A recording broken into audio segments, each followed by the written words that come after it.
Social media star Harsha Sai అడ్డంగా దొరికిపోయాడు. Betting apps promote చేస్తున్నాడనే ఆరోపణలు ఎదుర్కొంటున్న ఈ స్టార్ తాజాగా తన తికమక ఆన్సర్తో నెట్టింట వైరల్ అవుతున్నాడు. నెటిజన్స్ నుంచి తీవ్ర విమర్శలు ఎదుర్కొంటున్నాడు.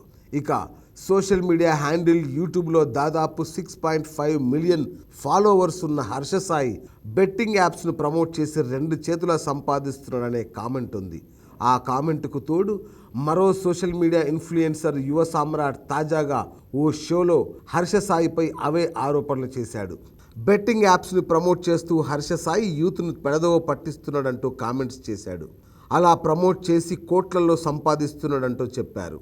అయితే తాజాగా తనపై వచ్చిన ఆరోపణలు ఖండించే క్రమంలో హర్ష సాయి ఓ ఛానల్కి ఇచ్చిన ఇంటర్వ్యూలో అర్థం కాని ఎక్స్ప్లెనేషన్ ఇచ్చాడు.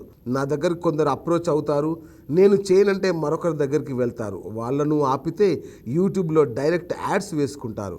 బెట్టింగ్ యాప్లను బ్యాన్ చేస్తే ఈ ప్రమోషన్స్ అసలు ఉండవు కదా. సిస్టంలో ఉన్న లూప్స్ ఆధారంగా ఈ బెట్టింగ్ యాప్లను లీగల్గానే వారు ఆపరేట్ చేస్తున్నారు. నేను బ్యాన్ చేసిన యాప్స్ ఎప్పుడూ ప్రమోట్ చేయలేదు. నేను కొన్ని యాప్స్ ప్రమోట్ చేసినా కూడా ఇండైరెక్ట్గా అన్ని జాగ్రత్తలు చెబుతా. నేను బెట్టింగ్ యాప్స్ని బాధ్యతగా ప్రమోట్ చేస్తా. కొందరైతే బెట్టింగ్ వేసేలా ఇన్ఫ్లుయెన్స్ చేస్తారు.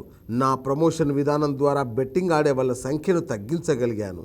ఆ యాప్స్ ద్వారా వచ్చిన డబ్బును కూడా నేను సోషల్ సర్వీస్ చేయడానికే వాడుతున్నాను. ఈ లెక్కన నేను బెట్టింగ్ యాప్స్ ప్రమోట్ చేయకపోవడమే తప్పవుతుంది అంటూ ఏదో తికమకగా వివరణ ఇచ్చాడు హర్ష సాయి. తన వివరణతో మరోసారి అడ్డంగా దొరికిపోయి నెట్టింట విమర్శల పాలవుతున్నాడు ఈ యూట్యూబ్ స్టార్.